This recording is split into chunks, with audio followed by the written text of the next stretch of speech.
to the first topic of the day, related to reduction and incentives. So I'm sure all of you have encountered this situation. So for any given contract, at some point you could have some adjusted terms and condition that will require the decrease in the payment in the lease payment that you make. So this can be in various form.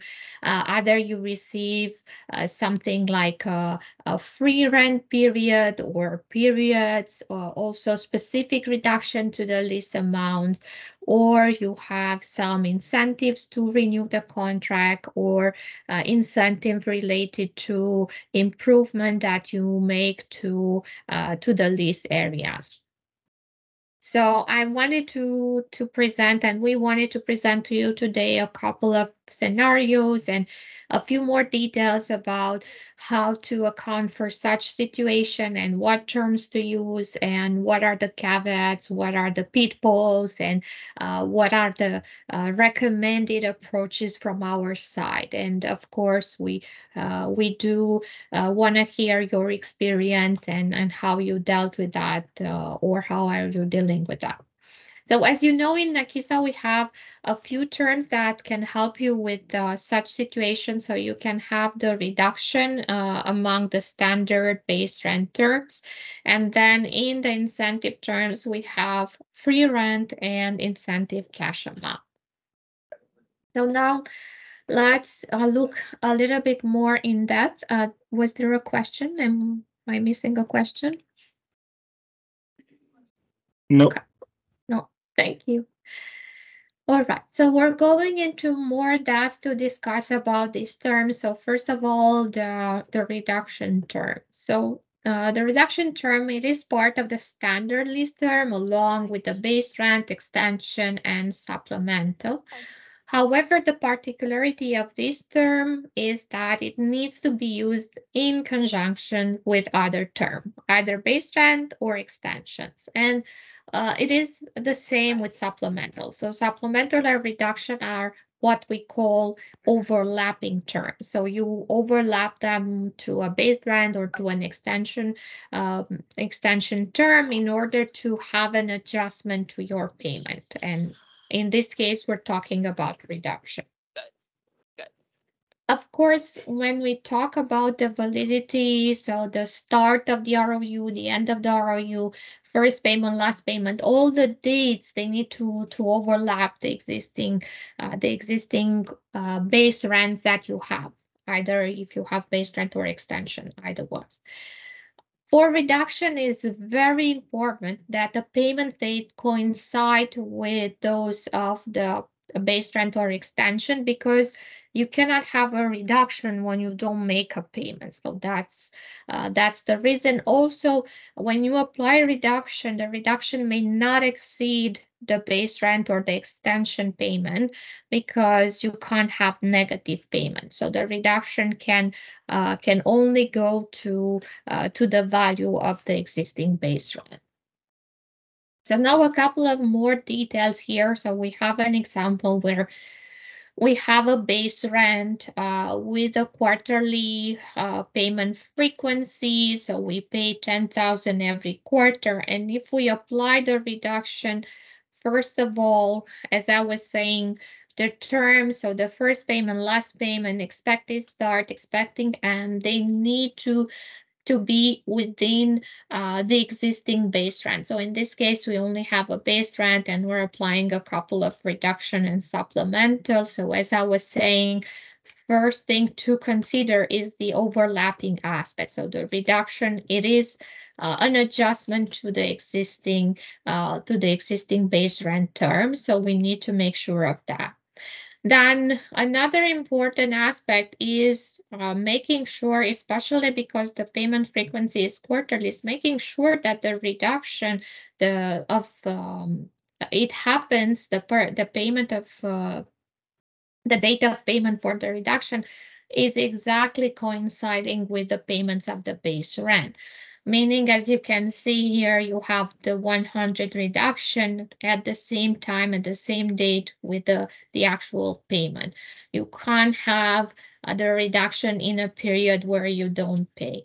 And I do insist on this just because it might not be obvious when you enter the term, but then as you get to send to assessment, then you get that little error saying, well, the reduction is higher than the base rent, and sometimes you don't understand what that is. Now, one of the things that we've been saying a lot as we talk about validation, in a lot of situations, you want to refer to the list of payments. And this goes from the contract creation, so at the very beginning, but also when you apply modification. So if you have clarity on what is the list of payments, so in this case, the payments are made quarterly, then it is easier to follow when exactly you need to apply the reduction. So we're moving forward to what can happen when you enter a reduction that doesn't perfectly overlap to the existing base rent. So once again, an example here with a quarterly payment, but then we apply a reduction with a frequently monthly. So you can see, as I prepared a little list of payment, it's very clear that I applied the monthly frequency. I applied the reduction of 500, even in periods where I don't have payment. So if I move ahead with such a scenario, the system will block me from moving forward. I will get a message that will be something like reduction amount is greater than base rent or extension amount. So it is true because in fact I have no payment. So you can understand this is a general message, but what happens here is that we applied a reduction in period with no payment. So of course, being that the base payment is 0 when applying a reduction, then the reduction is higher than the base rent. So this is very important for reduction to make sure that you apply them in the periods they belong to, and also to the actual payment of the base rent or extension. Is everybody clear so far? Do you have any questions? So before moving into talking about free rent, and I did had another example here. I'm moving back to the presentation. So another thing to consider for reduction. So we talk about payment frequency, but another frequency to consider is the amount frequency. So especially if you have complex scenario, where complex type of contracts where, for example, in the contract you have the amount per year, but the payments are made either monthly or quarterly. So you have such a situation where the amount frequency is year and payment frequency is quarterly. And then you receive those reduction. In this situation, once again, is very, very important that you work with the list of payments in order to understand how exactly you need to apply the reduction.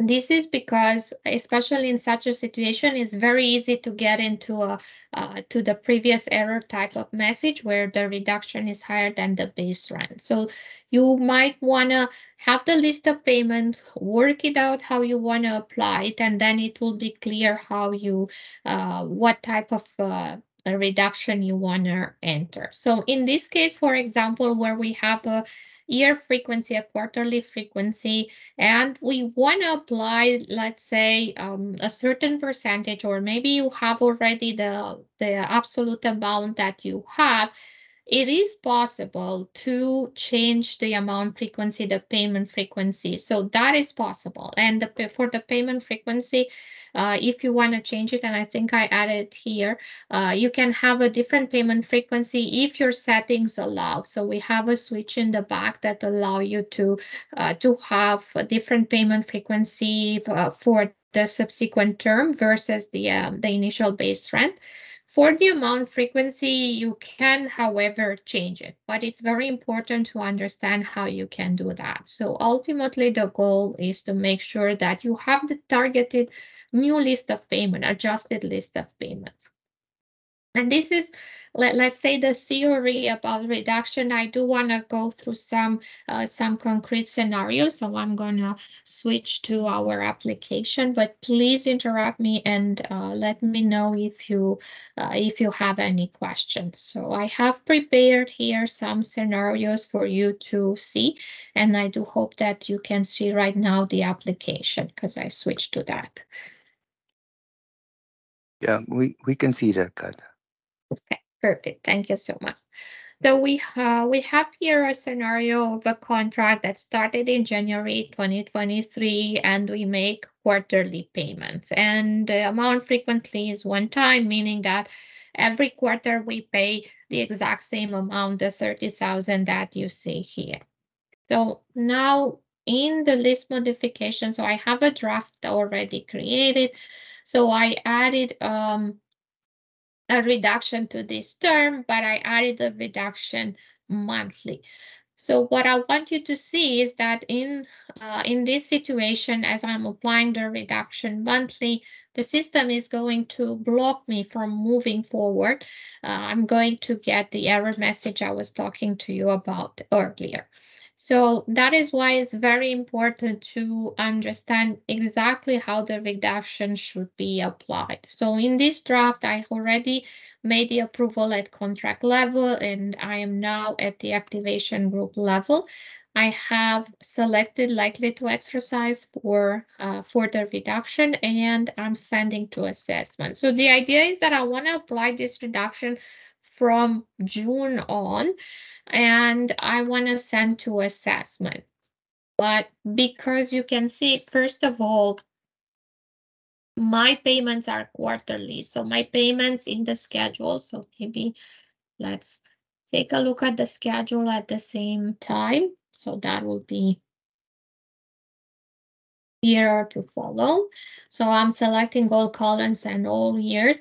What is important for me to follow is the list of payments. So I have payments in January, April, and July. However, I am in June. I want to start adding the reduction in June. Of course, I can start making the payments from July on, but I chose June, and I also chose frequency monthly. So the target here, so the expectation would be that I'll start seeing the negative 500, or I don't remember exactly what amount I put, but the negative amount in the standard term 2 here. So of course, for June, I don't have any payment. The system is going to block me for it.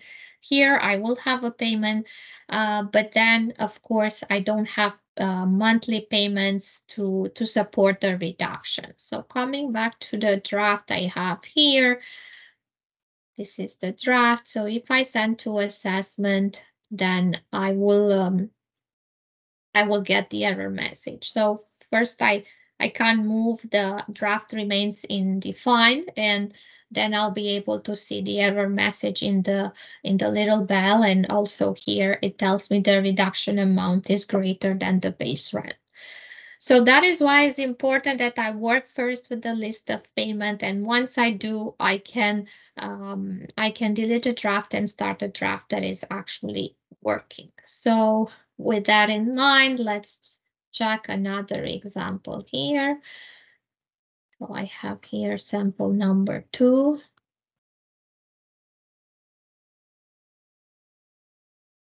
So here we have an example where in the contract we have specified the yearly amount. However, the payments are made quarterly.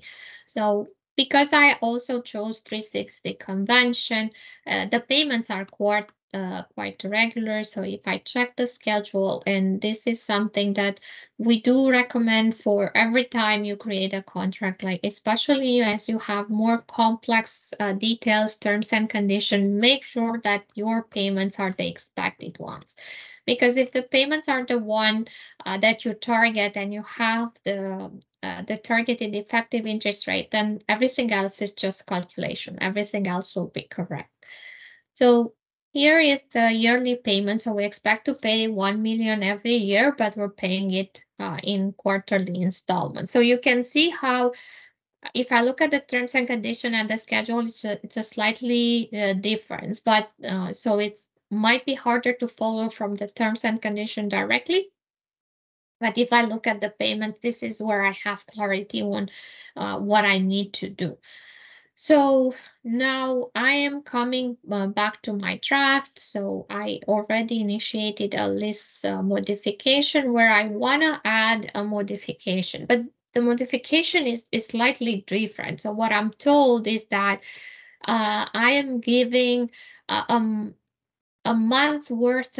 So for every month, I'm giving a reduction of 25,000, but I am allowed to apply that reduction with the same pace as the actual payment. So what does it mean, first of all? So I can enter this, I can make a different amount frequency than the base rent, but it means that in fact what I'm expecting to see is a reduction of 75,000 for every quarter, because the 25,000 here on a frequency month, it means it will be multiplied with the number of days for the selected period.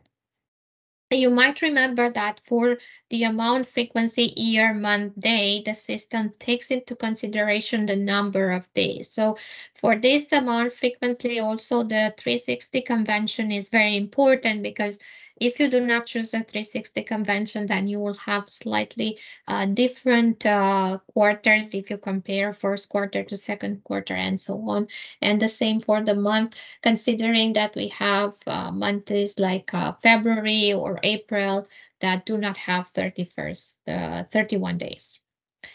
All right, so now this type of scenario, I know, because I'm working with the same payment frequency, and I know that the total reduction amount is lower than what I'm actually paying every quarter. So for this, I'm expecting the system to actually let me move forward, and it does. If I go to the activation group, I already was able to send to assessment, as you can see. And if I check the schedules right now, I can see that the adjustment has been applied, but just to make sure I can see it very well, I'm selecting all columns and all years. And you can see here that from July on, I apply the quarterly reduction I was talking about. And of course, I have just 12 months of reduction. Now, at the same time as you are here, after you check the adjustment that have been applied to the payments, and of course, most importantly, the minimum lease payment, so the resulting amount, and the minimum lease payment is the sum of all the terms before it. So once you have the confidence in that, you can also check the delta adjustments, and the reduction will create an adjustment of an equal amount for both the asset and the liability. And of course, I do expect to see here a reduction. I haven't made any change to the effective interest rate. So the adjustment that I'm seeing is purely from the payment adjustment. So this is all about reduction, but in connection to that, we will continue with the free rent period, which is in fact still a way of applying the reduction. So let me go back to the presentation and we'll continue with the free rent. So except for specifically described reduction amount, in a lot of situations you could have in the contract something like free period. So you can have, for example, you have a contract for 5 years and you say, well, every January is free of rent. Or because you are extending a contract for, let's say, 2 more years, you receive 1 quarter free of rent. So typically, this is how you will see those free period described in the contract, but I'm curious to know if ever there's some other way of describing this, and let us know either in the comments or let us know by speaking up. So these are for the free period. You can use the incentive free period, which is part of the incentive. You can add that term either at inception or during the life of the contract. It's really important to understand that for this term, because in fact it's still a form of reduction, and it will create an adjustment for both the asset and the liability of equal value. So the resulting transaction for the free period, for the incentive free period, will be similar to what you see for reduction. But here it's very important that we're not working with amount, we're working with periods. So whenever you are adding the free rent incentive term, you will notice that you can't add any amount. So what you can work with is the amount frequency, the payment frequency, and of course the payment dates. And once you have that clear, then of course you can move forward and check. Once again, you can use different payment frequency, and this goes the same as for the reduction. If the switch in the accounting settings in the back is turned off, the switch that will otherwise force you to use the payment frequency. For the amount frequency, however, you can change the amount frequency. But very important here, because as I was saying, we are working with periods, not with amount. As you are changing and using the amount the amount frequency, the payment frequency, is very important to focus on the targeted payment amount. And it is similar to what we've seen for reduction, but once again, it might be harder to spot directly from the terms and conditions. So working with a list of payments might make more sense, just like for reductions. So here is an example where we apply an incentive-free rent. So we apply it. So keep in mind, the way to look at the incentive-free rent is kind of like telling the system, how many payments do I want to skip? So in this case, for a quarterly type of frequency payment, we're just saying, well, you know what, my April payment, I want to skip it. So this will generate a reduction of a similar value for liability and for the asset, and I will need to enter the amount. And for both the free period and for the reduction, what we propose is is this following type of analysis. So first of all, you need to make sure that the reduction or the free period incentive that you have will have an effect in the payments. And if the answer is yes, so clearly you want to have this type of adjustment where you affect both the liability and the asset. So the next step will be to actually work on the targeted list of payments. And once you have that, then coming back into Nakisa, you can decide whether you want to use the reduction term, you want to use the incentive, or you can use a combination of both. And after you enter them, of course, it's very important that you validate the adjustments and the list of payments in the draft, and only after that you complete the events. Before talking about the cash incentive, let's go into the application. Once again, let me know if you have any comments, any questions. And I want to show you a little bit about the free rent. So I have an example here with the free rent. So we already entered the free rent amount. This is the example that I was showing you into the slide. So for a quarterly type of payments, we're saying, well, I want to skip a payment. So let me show you how this looks into the schedules.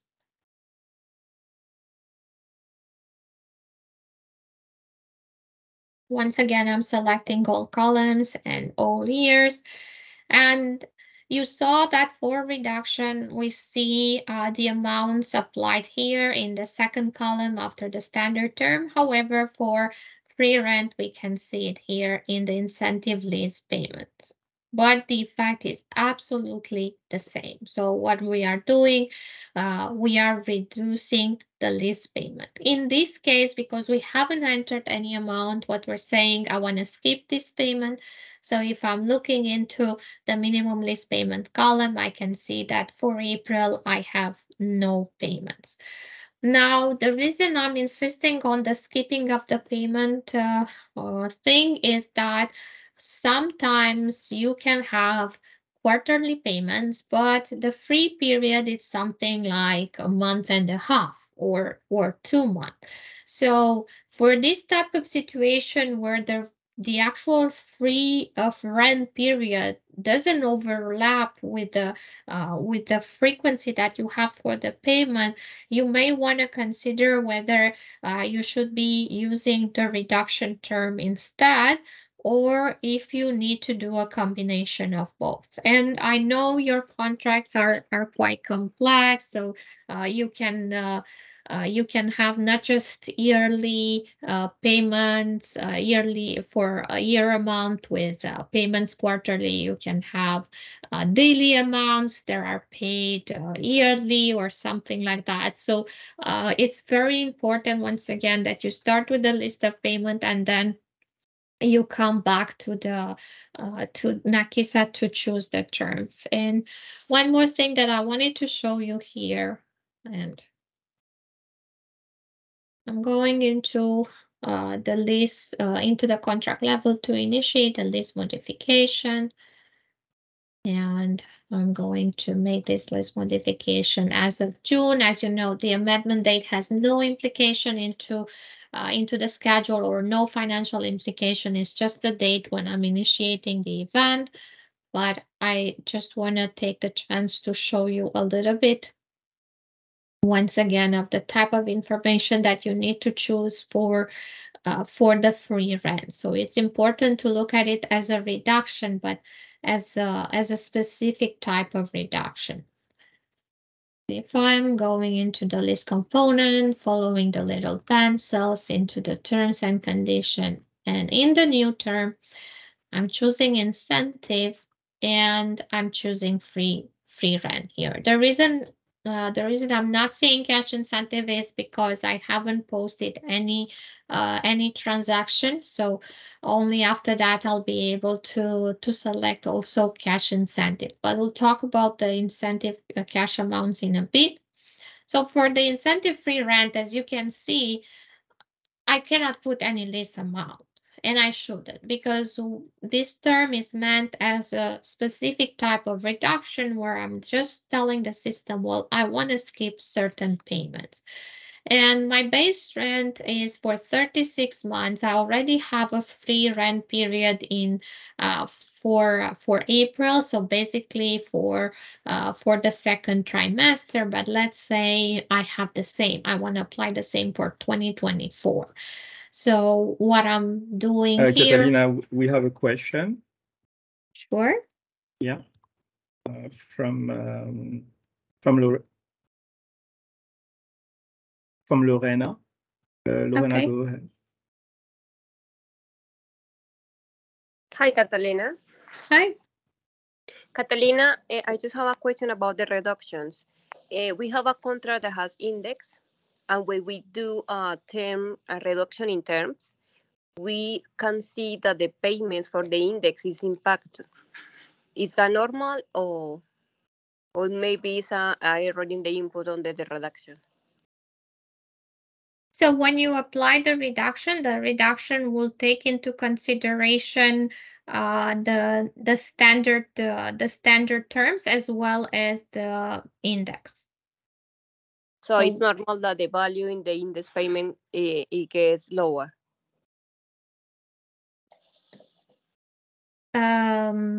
I'm not sure I'm following your question here.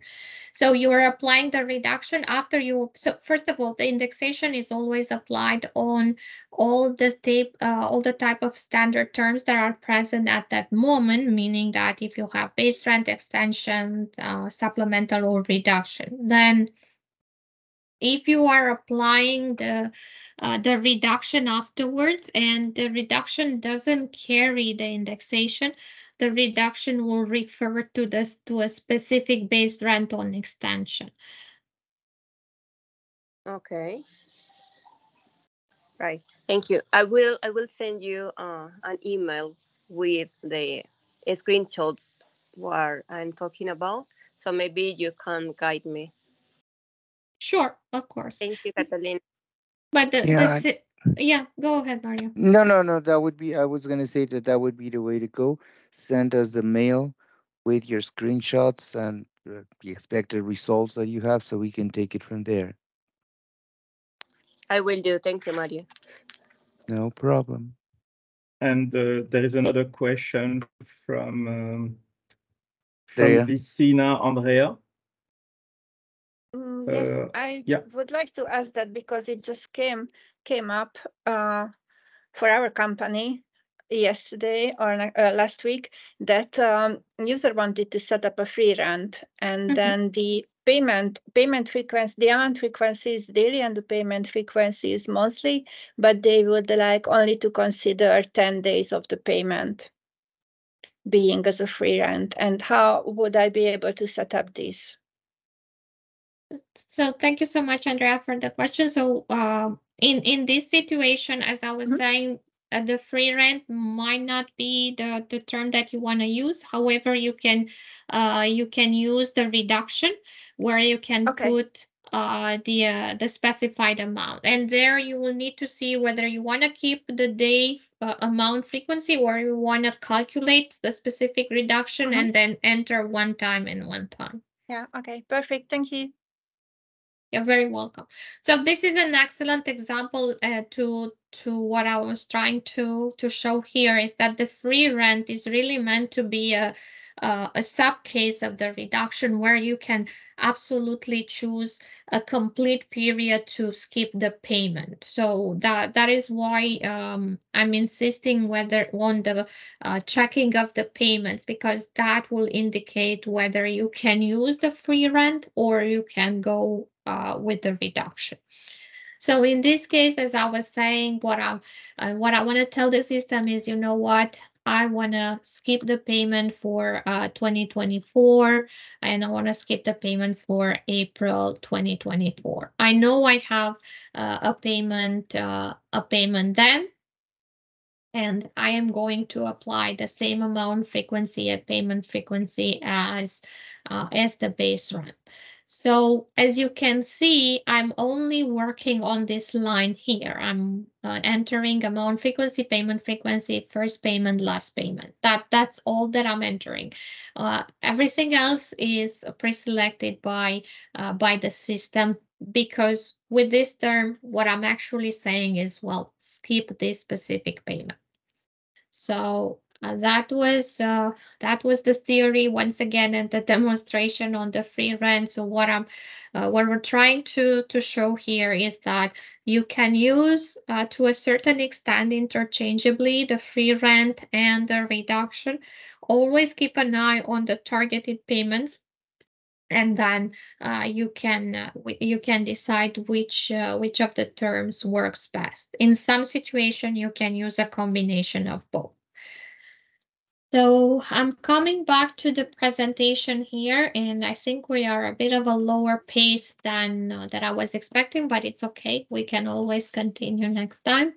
So now about the cash incentive. So we were talking about, well, we can have reduction, we can have free rent, but then also in the contract you can have this type of incentive where you are incentivized to either extend the contract and or you receive some tenant improvement allowance because you perform some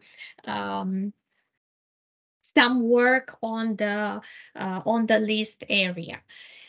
This is also part of the incentive terms that you can use. You can add it at inception. You can add it during the life of the contract, which is probably in a lot of situations the case. However, very, very important for this term is that it will not have any impact on the liability, and you need to actually look into whether this was actually paid by the lessor, if you have received the money, if the wire has been settled and everything.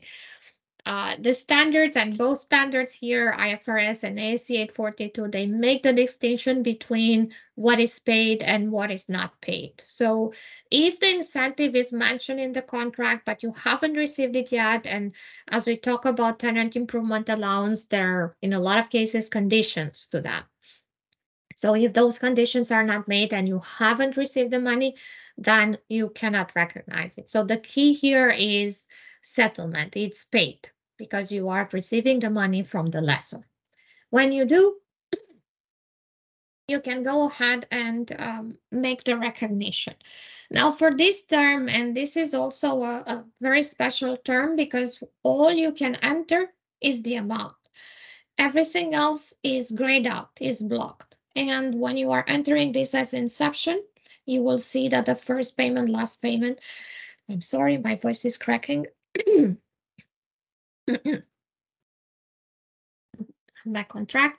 So at inception, all the dates fields are the start of the ROU. So all you can enter here is the actual amount that you received. Once again, the keywords here are paid immediately, meaning that you actually received the incentive. Now, during the life of the contract, as I was saying, is a little bit different. There are a few more things to consider. So first of all, you need to make sure to have the certainty that you received the amount. Then if ever you receive more than one incentive in a period, you will need to group them because you can only enter one incentive cash amount term per period. Then you will not be able to add the incentive cash amount in the first period. So you can enter it at inception or from the second period on. And you will notice once again with this term, as I was saying earlier, you can only enter the amount, so the system will automatically fill in first payment date, last payment date, expected start, expecting end.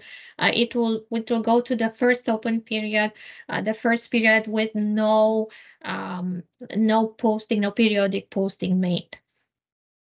And I do have an example here that I want to show it to you really quickly. So we're going into sample number 5.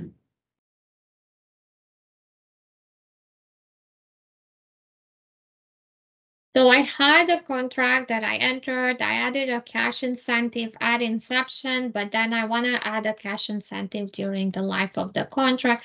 I want to show you really quickly the schedule. So I'm going to select all columns, all years, and you will be able to notice that the cash incentive had absolutely no effect onto the liability. There is no increase, no decrease, nothing. But if I'm moving into the asset section, then you can see that the incentive that I mentioned that I received at the beginning decreased the gross book value.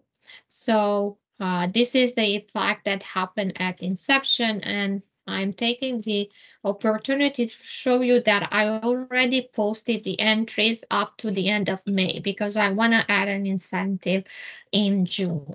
So I have made a transaction. So if I'm adding an incentive in June, the system is going to automatically recognize it in June. So very important that you only enter this term once you actually received it. You have the confirmation from your treasury or from other department that you received it. And I have here the draft open. And in the draft, I added a cash, no, haven't added it, we can add it together.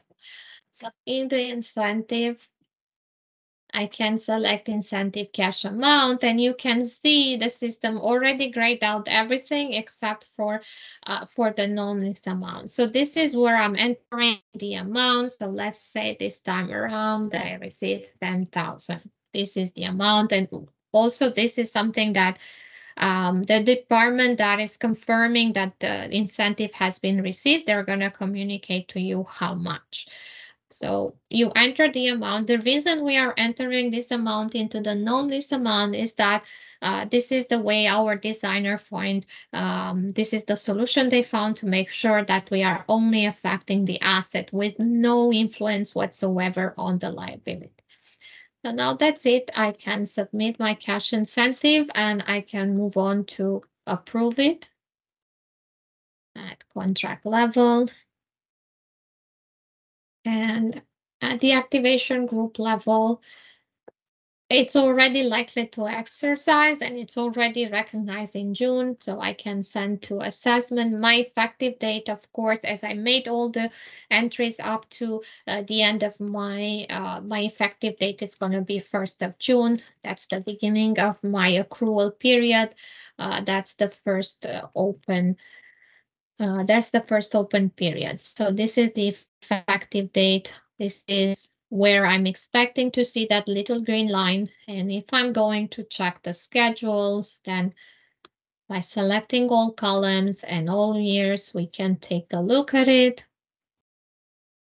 So I see my green line, but as I was saying earlier, there is no effect on the payment. Nothing has changed on the payment. And I'm scrolling to the right to show that on the liability, there's no delta on the liability. However, there is on the asset. So I'm expecting to see a further reduction to the asset because I received some other cash incentive amount. Of course, you might want to give it a check into the depreciation with the decrease in the gross book value. I do expect that my depreciation will also decrease. So this is happening. So this is the intended effect for the cash incentive. Very important that you do check that the settlement has been performed, that you actually receive the money. So coming back here to our presentation, these are the things that you want to consider. And once the incentive has been completed either at inception or through the event, then you will notice that you only have an adjustment on the asset side. For the cash incentive, we're also put together some proposed analysis. The keyword here being paid immediately or not. If yes, then you can go ahead and determine the amount to be reduced. The reason I'm saying to determine the amount is that in some situation, especially thinking about tenant improvement allowance, you may need to split the reduction between the leased asset and maybe you have some other created asset related to those improvements. So this will be a calculation that you need to do beforehand. Maybe it will be your corporate accounting or the team that looks into the CapEx projects or fixed asset. Once you have the actual amount and the actual date, you can go ahead and enter the cash incentive term. And of course, once you do that in draft mode, very important that you validate and only afterwards you complete the event.